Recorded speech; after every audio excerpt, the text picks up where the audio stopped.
And we're going to make sure that you hear exactly what justice means for Donovan. And then lastly, as you heard at the homegoing celebration, we want to make sure that Donovan's life and his death, that it was not in vain. And so how do we make sure that that this incident, this tragedy, that it never happens again? And so with that, I'm going to ask Pro Football Hall of Famer Bruce Smith if he would start us off, and then you're going to hear other speakers coming up to include from the family. Bruce Smith. I think it's still morning. Is it still morning? This afternoon. Yeah. Good afternoon.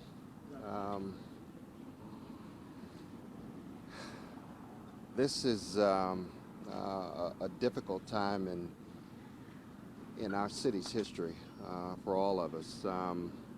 I'm here for two reasons. Number one, this senseless act of gun violence, it has to stop. It is harming locals, it is harming tourists, and it's harming businesses for being able to thrive.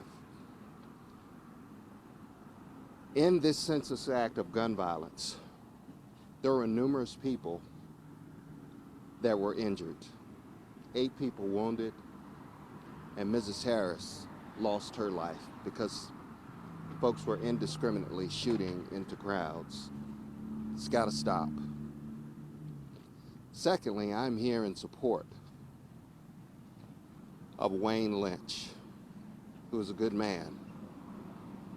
I've known Wayne since the 80s and 90s when we were playing basketball at the Norfolk Arena. This man has been a major contributor to our youth, keeping them out of harm's way and out of trouble, mentoring them, making sure they were doing the right thing. And to have this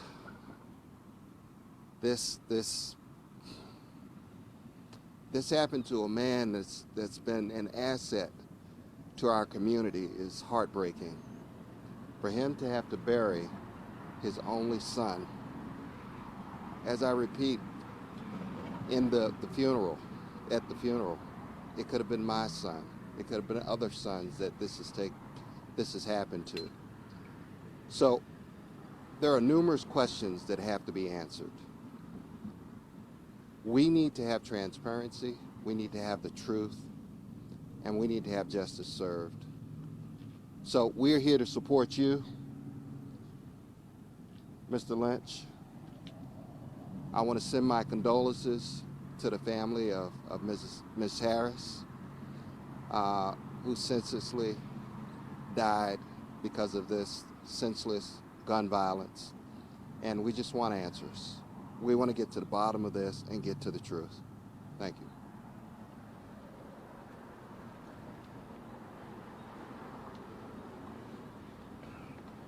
Good afternoon. I'm Reverend Dr. Eric Majette, and I come here to stand in the gap with my brother Wayne, the Lynch family, and the community at large. Donovan was very close to my family. His dad, Wayne, and I have been knowing each other for 30 plus years. I've been knowing Donovan since he was actually 8 years old. And he was a great young man and became a good man. Donovan was not just an athlete, he was not just a scholar, but Donovan also loved the Lord. And as I stand before you this afternoon, I want to say to you that the family deserves the truth. The community deserves the truth of what happened. We have witnesses. That's the narrative of what happened is different from what the police has put out to the public. Donovan was also allowed to carry a weapon. This young man had a certified license to carry a weapon as well as owned a security company. Why have those things not been mentioned? Why have we not known so far who were the police officers that were involved in the shooting of Donovan Wayne Lynch? So there's a lot of unanswered questions that the family deserve to have answered. The community deserves to have answered. I want to say this to you also. The details of what happened, we are being told, was not reported accurately. We're being told that by witnesses that other things happened, the crime scene location. We have been told by witnesses that actually saw what took place. We also saying that there was 2 uniformed police officers that we're being told. Why haven't that been exposed to the community and to the Lynch family? Why did it take the mayor of Virginia Beach 7 days to show up at Mr. Lynch house? So I just want to say to you, our condolences go out to the Lynch family. We're standing in the gap with the Lynch family. Not this one, and not this time. Not this time. Because this is the time for change in our city, change in our community, and Virginia Beach have an opportunity to make this right. Do the right thing, not this time and not this one.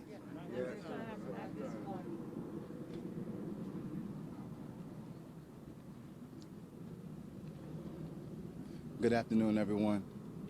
My name is Jonathan Lynch. I am the cousin of the late Donovan Lynch. I loved him dearly. Not only was he my cousin, he was a good friend to me. He was a balance to me. I'm a professional school counselor in the city of Norfolk. I graduated from Norfolk State, and I had a baseball scholarship from there. Donovan, shortly after, got his football scholarship to UVA Wise. I just feel like our upbringing was a great representation of that. We were raised by grandparents in Hampton, Virginia, and we always try to do the right thing. And it's just hurtful to know that when I go back to my school and I tell my students to do the right thing and everything will be okay, I can't say that with wholeheartedness because Donovan did the right thing. So we have a lot of questions. We have a lot of questions as a family that need to be answered. For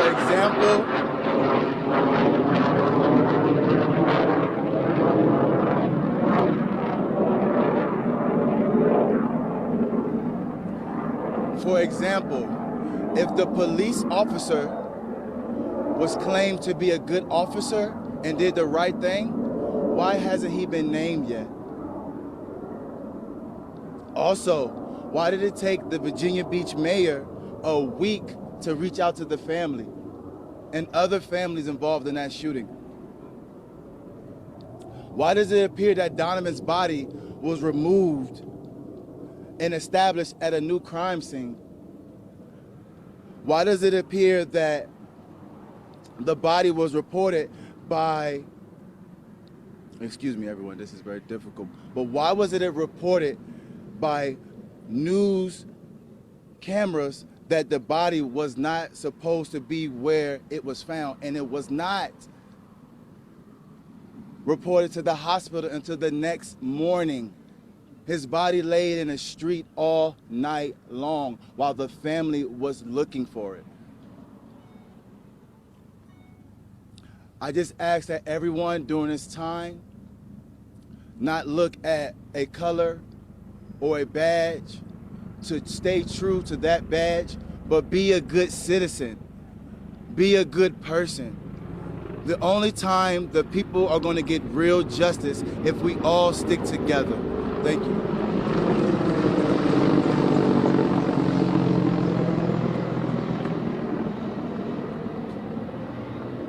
Good afternoon. My name is Curtis Turner. I had the privilege of coaching Donovan. He was like my nephew.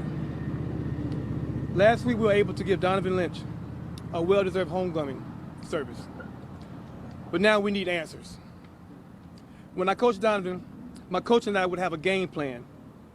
Some games we lost, some games we won, but we had a plan. Since the night of Donovan was shot, there have been several contrasting assumptions of what took place that night he was killed. Because how the media has portrayed Donovan before even conducting a full investigation has been disrespectful and hurtful.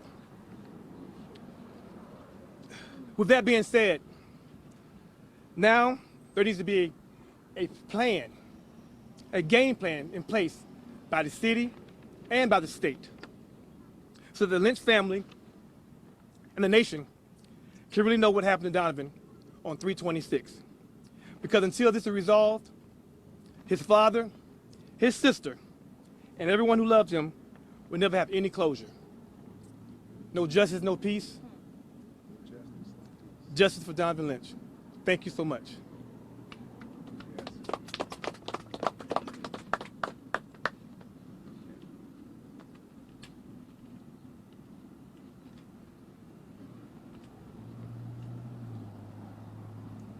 How y'all doing today? My name is Cameron Bertrand. I'm the CEO of Violence Intervention and Prevention, VIP LLC. I'm a gun violence survivor. I was shot here in Hampton Roads, November 7, 2015. I'm a mental health counselor. I'm a sociologist. I'm a criminologist. And most importantly, I'm a reflection of the type of work that Mr. Wayne Lynch has done right here in our community. In my time at Christopher Newport University, I got a chance to develop a relationship with this man and his family. And what the Lynch family stands for, and what Donovan has still been able to stand for in his afterlife, is that we need transparency and justice in all that we do. We need to know that we can lead by example and be the change we need to see in our communities, that we should be able to do that. But how is it that we have elected officials and sworn officers of the law that don't understand this simple concept? How is it that we've been able to spend time and time and time trying to fight for transparency from those who were sworn to do just that?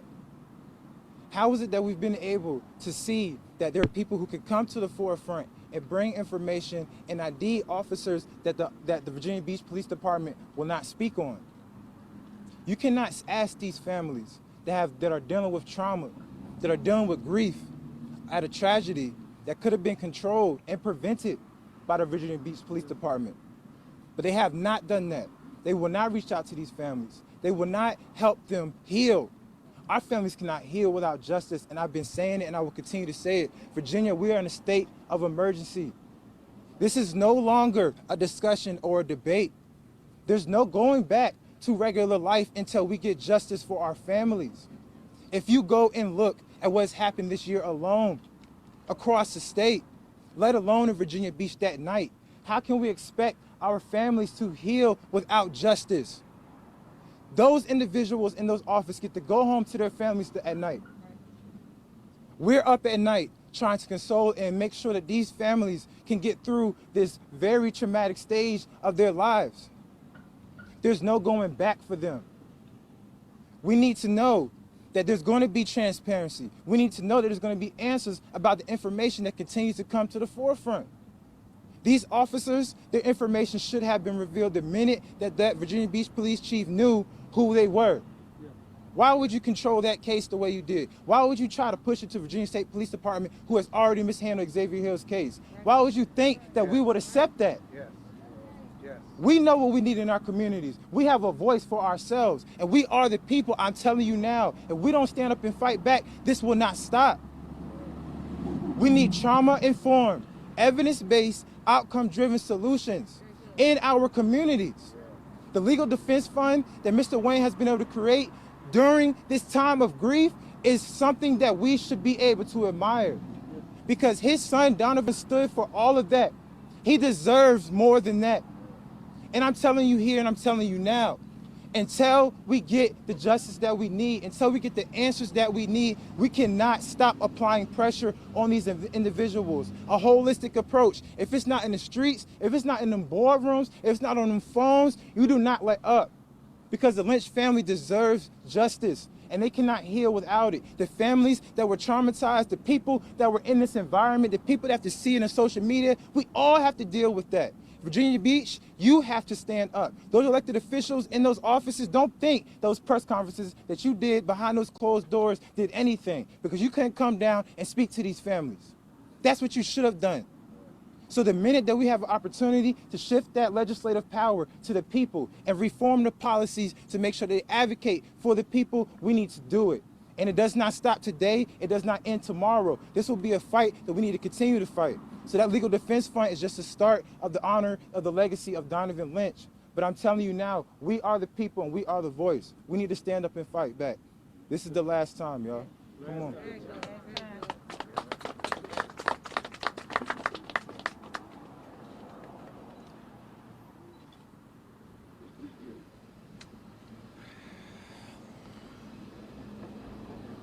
Hello, My name is Jeff Reichert, and I'm the attorney for the Lynch family. A lot of different places I'd like to start, but first, I'm here as an attorney, but I'm also here mainly as a friend. I was one of those kids that Mr. Lynch affected. I grew up in Virginia Beach, and he taught me a lot when I was, probably met him when I was 12 years old. He's that man, and I'm also a coach and a dad. He's one of my best friends, and that's why I'm here.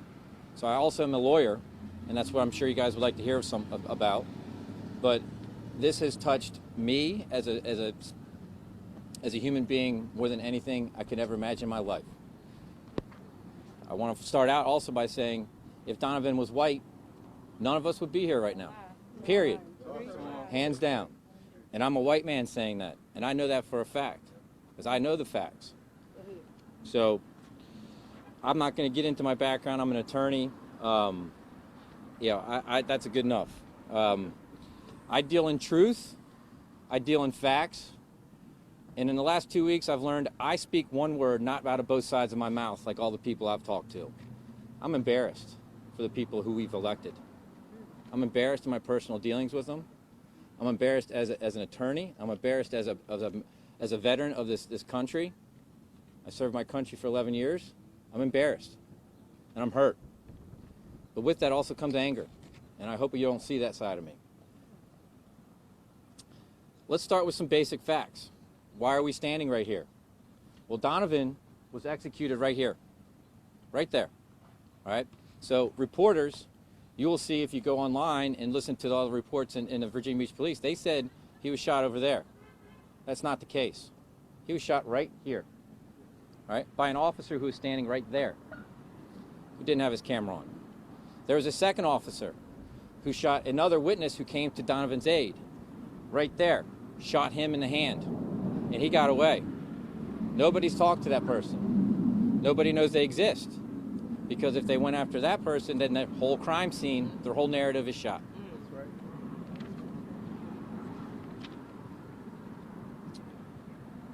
The body was also, this is information that I've been able to disclose just from Google, looking at videos. The body, there's 3 different videos that were shown. The body was moved to the other where the other shooting was. Okay? Now I'll pause for the claim.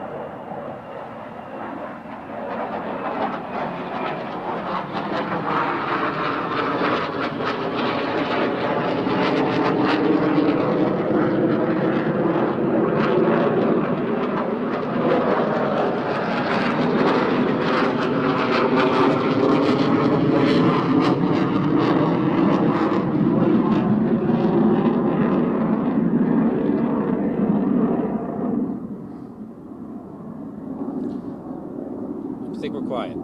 The body was moved.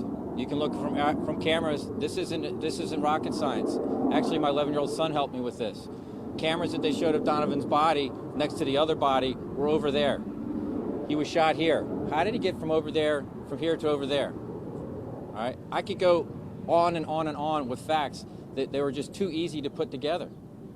Okay. I came over here on Monday morning with my dear friend Wayne to mourn and to see the place where his son died. I was able to pick up valuable evidence right off the ground right here. Does that sound like they did a crime scene and they sweep the area? I was shocked. And ever since then, I've been trying my damnedest to put faith and trust in the people who are supposed to be doing this job, but they're just not doing it. I've been doing their job for them behind the scenes. This family has been doing their job for them. The second part of this, other than the crime scene, which I will fill in more details, I know it's scattered, the second crime that I've witnessed here is the handling of this investigation. The handling of this investigation. I was with Wayne from the very start. The mayor never called. Chief of police never called. Nobody called. I let the right people know that we were waiting for a call. Nobody reached out. I then went to the mayor then showed up 7 days later. 7 days later. I said to him, eye to eye, I asked him, tweet out a retraction of the word brandishing until you can confirm or deny whether Donovan was brandishing a weapon. That's probably the 8th request I made to someone with the ability to do that ever since that word was released to the media. Deaf ears. I then was referred to the new chief investigator from the Virginia State Police. Same information. And I'm not here to throw anybody under the bus, so I won't say his name, but he proceeded to send me 3 text messages in a row that were just cut and paste of the same text messages when I asked him for any update. Now, I'd given this man plenty of information that he could have investigated, and I knew the people he should have talked to, but none of those people said they've ever talked to any police officer, Virginia Beach Police or Virginia State Police. That tells me that they're not doing an investigation, that they don't want to do an investigation. It then went up to the governor's office. Same story. Please relinquish or redact the word brandishing. That's a key word that was intentionally placed 3 days after into the police report 3 days after. I also began calls for a federal investigation. Myself, along with Farrell, Reverend Barber, I can't even count how many people have been calling for a federal investigation. We've waited for 2 weeks now. Or whatever the exact date is. I'm sorry, it's been a long 2 weeks. It feels like 2 weeks. We've heard a couple of excuses. This is Virginia Beach's blind spot. Well, of course it's a blind spot because they want you to think the crime scene's over there. They've made no attempt to get any of the cameras that you can look around here and see that show right there. I'm looking right at one, right there. I'm looking at one right up there. I'm looking one right here, looking one right there. Let's just start with the fact why we have to get these cameras. We have to get these cameras because 2 officers were involved. 2 officers fired their weapon on Friday night. 2 officers, and neither one of their cameras were on. Well, it doesn't take much of an investigator to look around here and see there's plenty of video footage. Okay? I've looked into it.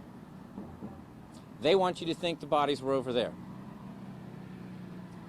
Donovan's was shot at 11:52. His time of death was 12:07. Death by homicide. He did not arrive at the hospital until after 9 a.m. the next morning. There's video footage of him on a gurney within minutes of him being shot. That gurney was moved over there, next to Miss Harris's body. I'll let you infer why. So let me walk you through their narrative, Their narrative, that's what it is. I deal in truth, they deal in narratives. They started by saying that it was an armed citizen immediately after, which he was, of course. He owned a security business. He had a licensed firearm. Then they said that they were investigating because a weapon was found at the scene. All they were doing there was setting up the use of the word brandishing for their whammy of a press release on Monday morning, 3 days after. Now, we're all not criminal investigators here, but if a man was brandishing a weapon, and that's a pretty key fact, and all of a sudden there was a weapon found at the scene a couple days later, brandishing should have been the first word that was used.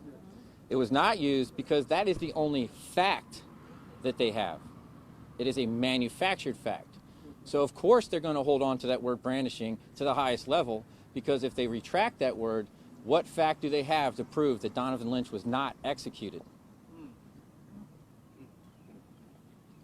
So, where do we stand today? I don't think I need to beat a dead horse in saying this needs to be turned over to a federal investigator. We are working behind the scenes with many channels to do that. You may also notice that I am a little bit different than everybody standing here. My background's a little bit different. I have the ability to conduct our own independent investigation. I have plenty of people who are well qualified, well vetted, and that we can trust. So I am calling for a federal investigation in the correct way.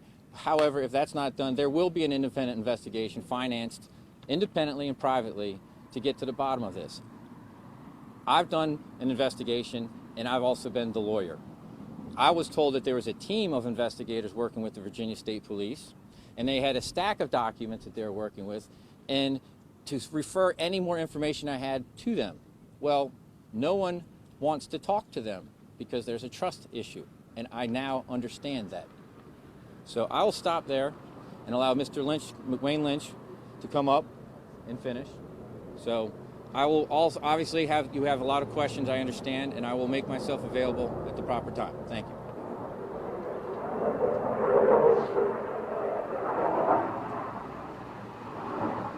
Good afternoon.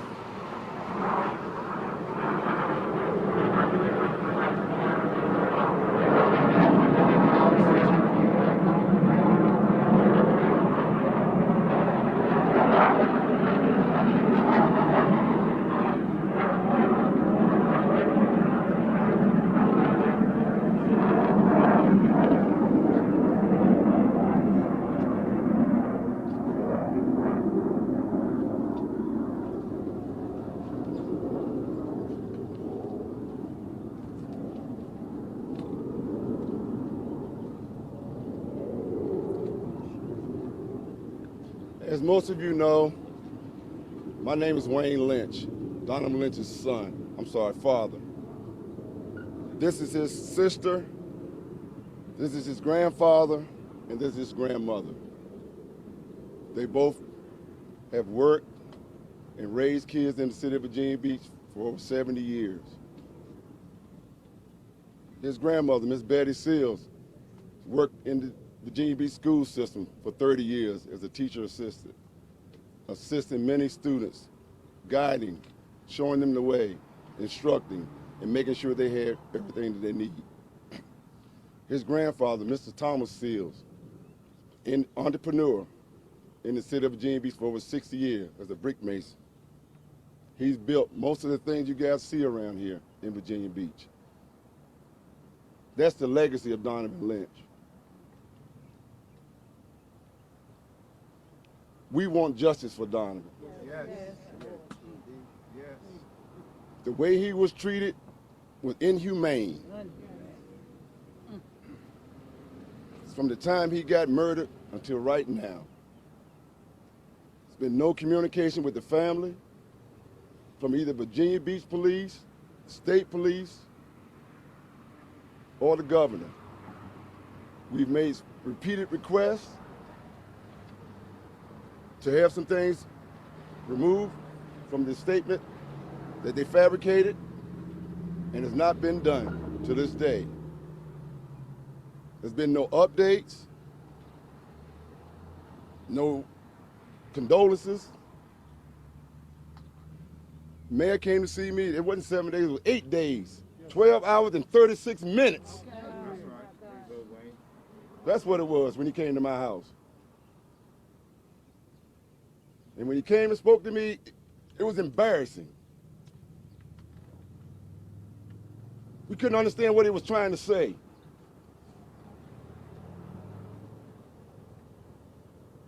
It broke my heart, because I respected the mayor at one point. We had been talking about doing things in the community for our kids. And then this happens to my son.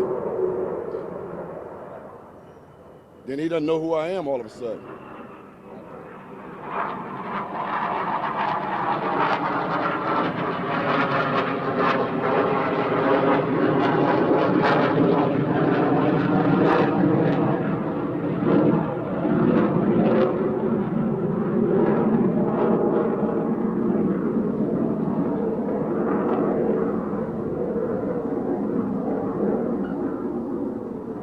I spent my career for the last 30 plus years working with youth, not only in Virginia Beach, but all over Hampton Roads. I've been a coach, a mentor, court officer, behavioral specialist, substitute teacher. My current position is with the City of Newport News Juvenile Services. I'm an intake officer. I work from 10 p.m. to 6 a.m. in the morning, making sure our kids are safe in the community. What I can do for them, how I can help them, how I can mentor them. My son was a prime example of what I've been doing in my community. Prime example. He did everything the right way. Did everything the right way.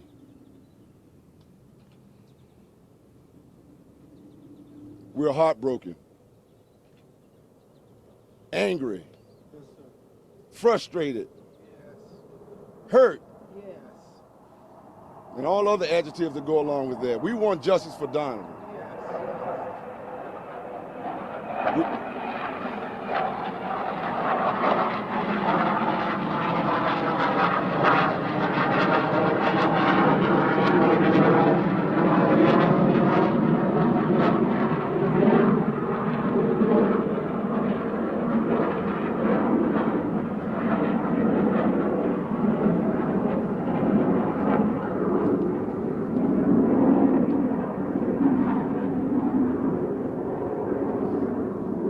What they did that night to him is horrific,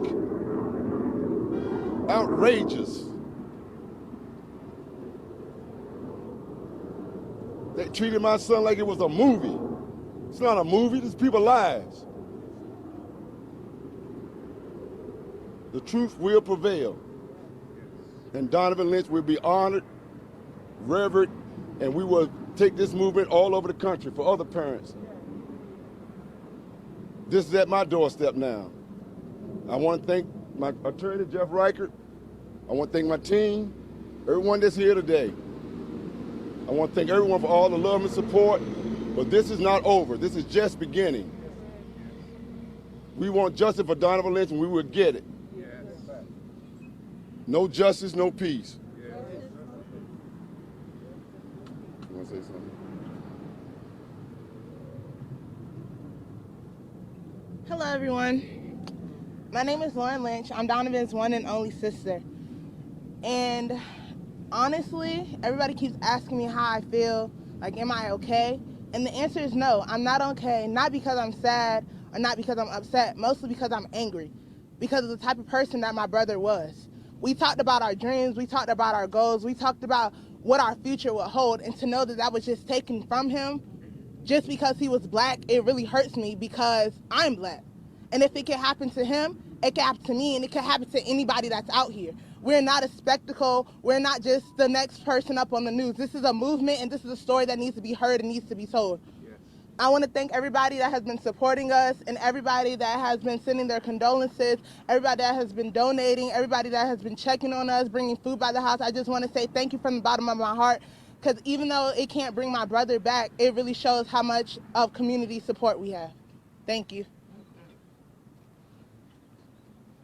So we're going to transition now to take some questions that the media might have. But just to reiterate what the family has said in terms of what it is demanding. First and foremost, that we immediately retract the statement that Donovan was brandishing a weapon. Number two, immediately initiate a federal investigation by the Department of Justice into the police-involved shooting of Donovan Wayne Lynch. Number three, immediately identify the officers, not officer, but officers involved in this police shooting. Number four, immediately begin to provide regular updates to the family and to the public at large about this incident.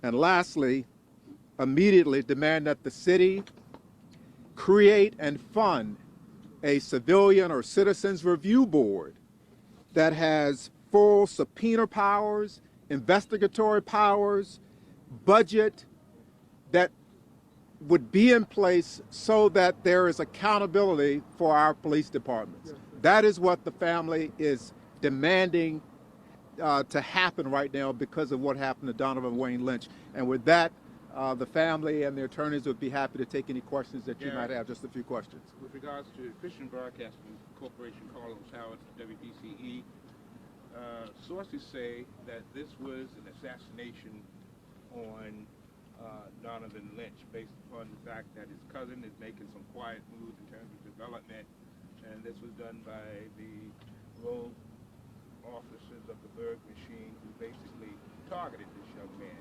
Now, truth be told, the remains was killed. He was shot here and transported over there.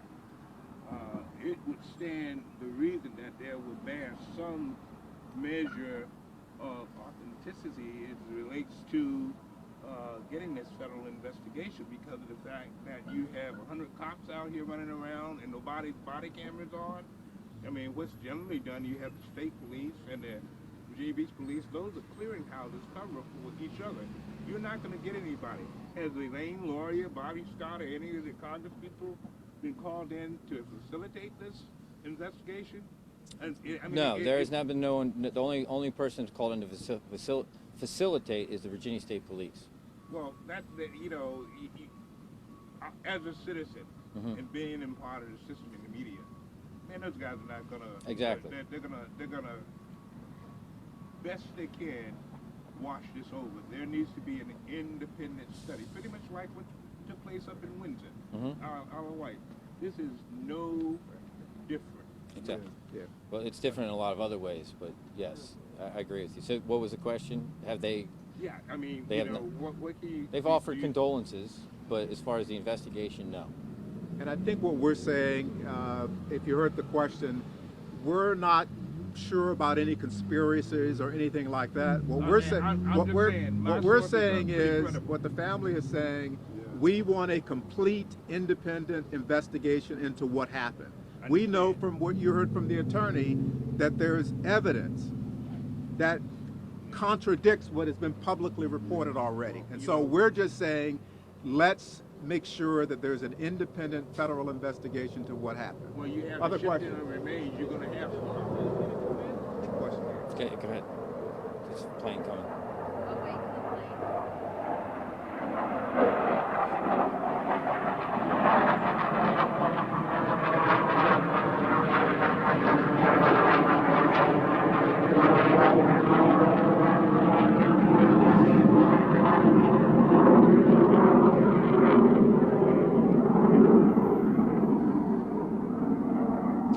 In terms of evidence, can you talk a little bit about what evidence that you guys have found out that you can explain to us that he wasn't brandishing a weapon, and also that you have found out based on your own investigation that there was a second officer involved? Obviously, we're reporting what they're telling us, but if you can give us a clear explanation of that, Okay. it would be helpful. I'll take one take first and second. First, as far as how we know he was not brandishing, there's a lot of different reasons. Starting with, we know Donovan, his character, who he was, what he was doing. Second, we know exactly his mindset, where he was, what he was doing that night. Okay, so let me walk you through. Shots go off down there. He was walking towards his car to get away from that with a friend of his. Okay, and their car was parked down there. He's walking across here. Okay, now Donovan was wearing very baggy camouflage shorts and baggy shirt. He's also in physical therapy because he's a large man. He had some back issues, okay? And he is also known for never having a holster. He always carries his weapon in his pocket, which, as anyone knows guns, makes it a lot harder to pull your weapon. So he was shot in the left arm as he's walking through here, turned him around and shot him in the chest, okay? And that killed him, all right? So brandishing, and he was shot at a distance about 15 yards. The officer was right about there. Okay, so brandishing, well, if he was brandishing, that would have been the first word they used. The gun would have been on. Interrupt you there. You say he was shot from 15 yards. Is that based on a witness statement? Yes, I've witnessed statements. Yes, I witnessed statements to confirm that. That was part of your second question. I've witnessed statements to confirm everything that I tell you. Again, I speak in truth. I don't speak out of both sides. I speak exactly what we have, facts and evidence. Yes. Was Donovan, witnesses, was Donovan challenged by the police? Was he directed? Or No. anything like that? Donovan, the police officer knew Donovan and the other gentleman that he was with. So brandishing, they weren't like best friends, but he knew who he was. And Donovan's not an easy miss. He's 6'4", 300 pounds. One more question. You said the body was moved on a gurney. That had to be the EMS people. Does Exactly. talk to the EMS guys No, who gave him that order? I have not talked to the EMS. I don't know who they were. I saw them on the video, but yes, they were. I like to do the term gaggle. There were a few EMS and police officers gaggling around the body on video while he was on a gurney. I know for a fact he was put on a gurney within minutes. And this is what we're saying, what the family is saying about the mishandling of this investigation. These are the questions, frankly, that you need to be asking the city of Virginia Beach. You need to be asking these questions. because something's not adding up. This is what Farrell said. There are too many unanswered questions. Let me ask you, saying that he was shot in the back. Hold on, let's go spread the wealth here, sir. I'm sorry, go ahead. The witnesses you talked to that you're basing this evidence on, Yes. are they talking with Virginia State Police as part of that investigation? No, they are not. We'll just put it this way: they should know that they exist, and they have not reached out to them.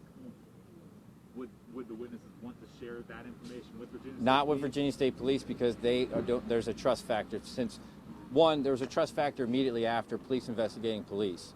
Second trust factor is the fact that they haven't contacted him yet. They certainly are not talking to him now, because the level of trust at the time it elapsed for everybody involved here. You know, my phone wasn't ringing off the hook. All I got was a cut and paste text message saying, if you have any information, send it to this hotline or something. Okay, well, I thought it might be treated a little bit differently than that, seeing I represent the family, but okay. But is there an idea that You if said he was shot in the back, the right shoulder. No, I gotta spread it around. Yes. As far as the cameras go, have you guys requested or talked to the businesses or trying to get that footage in any way? We are in the process of doing that. I used to be an acolyte in that church growing up, so we will be. But yes, if you look around, plenty of businesses. That wasn't our job. So.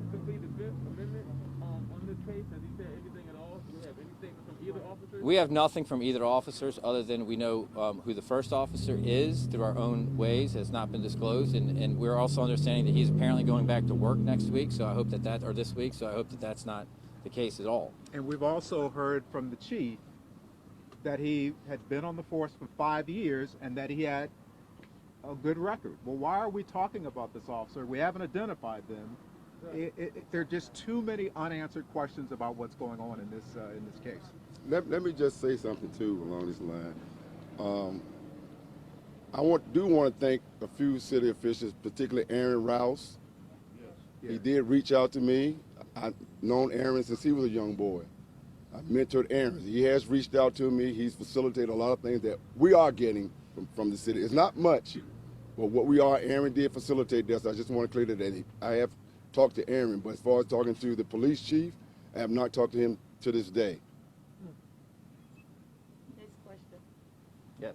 I'm Rhoda Young Live, and I want to know, do the city of Virginia Beach understand clearly all eyes are on them right now, and the way they're handling this case is making the public lose faith in the police system? We're sick, and we need to let them know we're tired of the abuse, the murder of our people in our community. Do our mayor understand? Do our city councilmen understand that somebody gonna have to stand up and take responsibility for this murder that happened right here in Virginia Beach? And we're holding them accountable if they're not gonna charge the officer. Are they understanding that? Well, that's a question for them. I would think, as a reasonable person, they hopefully do.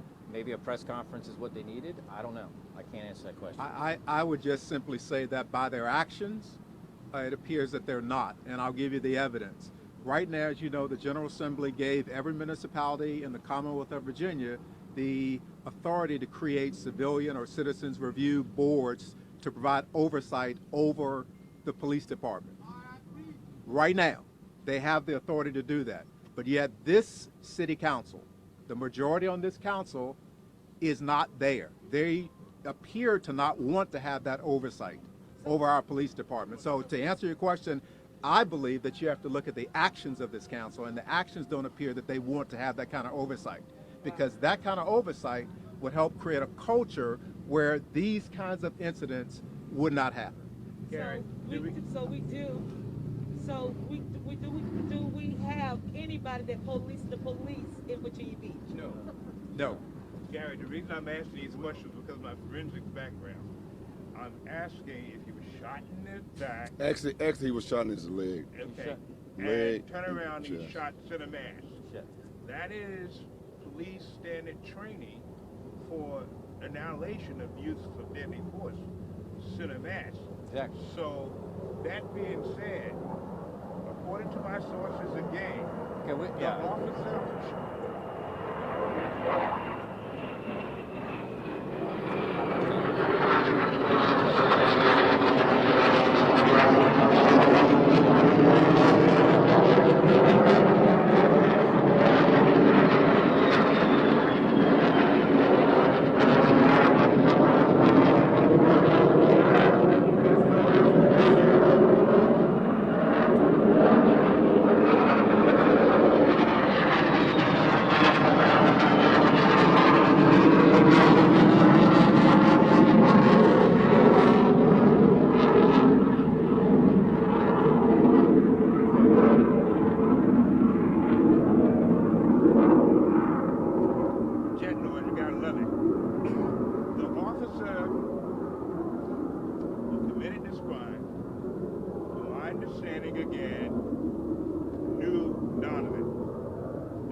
lights and some Okay. cameras. Yeah, I get the conspiracy. We can't get into that Okay, because we don't. I'm not saying. Those are facts. I'm asking the question. I'm not trying to make any subjections. As a reporter, getting the facts from where we've committed our own investigation.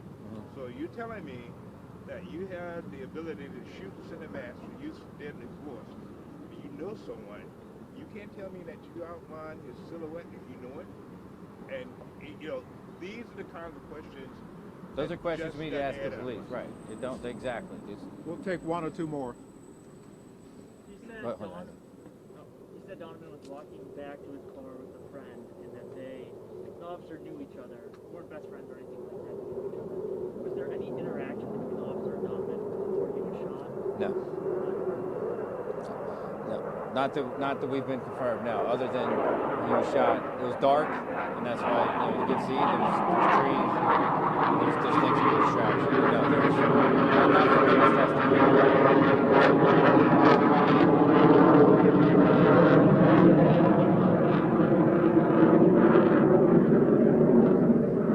Stated that Donovan was left, unfortunately, for an inhumane amount of time before he was brought to the hospital. Can you walk us through that timeline so we can understand that a little bit more? So, time of death at 12:07. He was shot at 11:52. Time of death is 12:07. That's 15 minutes.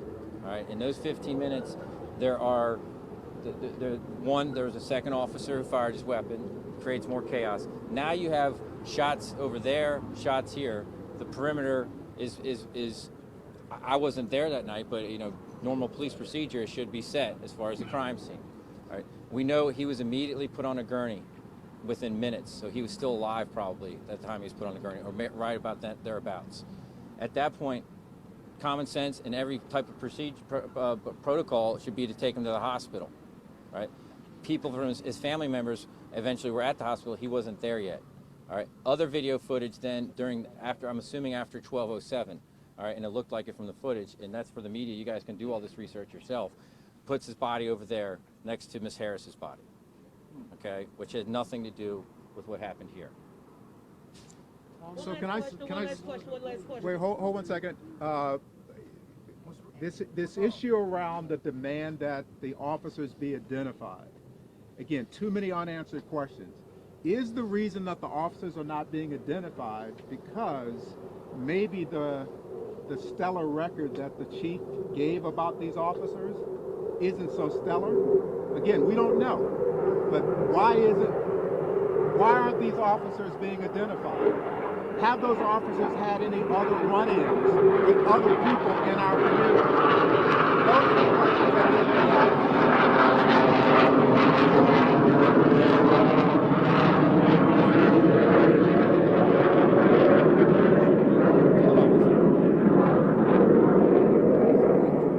One other thing I do want to add, we have not, despite numerous requests, we've asked for Donovan's possessions back. His wallet, his weapon, obviously, because it was not discharged. It should not be needed anymore for any type of forensics evaluation. We have not received any of his personal possessions back. I don't know the answer to that question, but just want to get that out there as well. So one last question. Do you think all the airplanes come nowhere at this moment of time is done intentionally? Is it intentionally done? One more?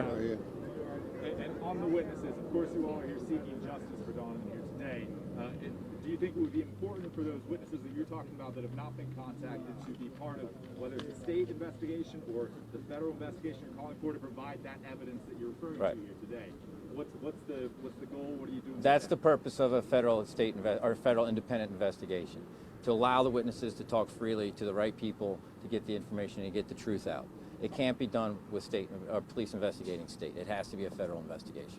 Absolutely. For this officer to be arrested immediately, the officer involved? I'm not pushing for anything. I'm pushing for truth and justice for Donovan. If that's part of the process, absolutely. But I can't speak to that. I don't know. That's not my area. Have you guys spoken to him? The officer? Yeah. No comment. I have a question for everybody. Do you think, with it being a mandate in January, that the body camera should be on? Jonathan, come up. No. Come up. Come on, John. This is a question for the people. because the narrative is controlled by the people who believe in the narrative. You understand? So if the people do not believe in the narrative, then the media or the politicians or whoever has something to say, it will never be believed. For example, if you live in Virginia Beach, Newport News, Hampton, anywhere in the 757 area, and your city has a mandate for a body camera, and the body camera is not on, and they try to hide cameras in your city, how can you trust them, and how can you be against the person who was murdered? How is that possible? Look inside of your heart. Don't try to find answers, because